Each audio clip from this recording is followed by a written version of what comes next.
آپ نے یقیناً اپنی زندگی میں ایسے لوگوں کو ضرور دیکھا ہوگا جو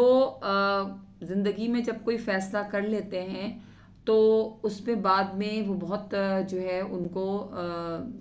احساس ہو جاتا ہے کہ یہ فیصلہ میں نے صحیح نہیں کیا، لیکن وہ اتنے ڈھیٹ ہوتے ہیں کہ وہ اس بات کو نہیں مان رہے ہوتے، ظاہری طور پہ یعنی علل اعلان نہیں بتا رہے ہوتے، جبکہ وہ بات کام یا فیصلہ غلط ہو چکا ہوتا ہے، زندگی کا کوئی بھی فیصلہ، کوئی بھی ایسی بات۔ تو جب انہیں کسی بھی معاملات میں جو ان کے ارد گرد لوگ ہوتے ہیں جب وہ سمجھاتے ہیں کہ بھائی آپ نے یہ کام، اول تو وہ پہلے ہی بتا دیتے ہیں کہ بھائی یہ نہیں کرنا ہے، لیکن جو سامنے والا وہ چونکہ اتنا ڈھیٹ ہے وہ اس کو کرنا ہی ہوتا ہے، تو جب وہ اس کا نقصان اٹھا لیتا ہے وہ انسان، تو پھر بھی بجائے اس کے کہ وہ اپنی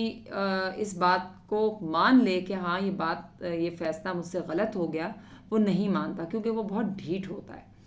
تو ایسے لوگوں کو ان کے حال پہ چھوڑ دینا چاہیے، اور ایسے لوگوں کی بالکل بھی جو ہے نا وہ کسی بھی طرح کی کیئر کرنا یا ان کا خیال ہر وقت سوچنا بالکل نہیں کرنا چاہیے، ان کو ان کے حال پہ چھوڑ دینا چاہیے، کیونکہ جو لوگ ڈھیٹ ہوتے ہیں وہ ڈھیٹ ہی ہوتے ہیں۔ آپ کا اس کے بارے میں کیا خیال ہے؟ مجھے ضرور بتائیے گا۔ میرے چینل سچ کا سفر ود بدر کو ضرور سبسکرائب کیجیے گا، اور اپنی رائے سے مجھے ضرور آگاہ کیجیے گا۔ بہت شکریہ آپ کا۔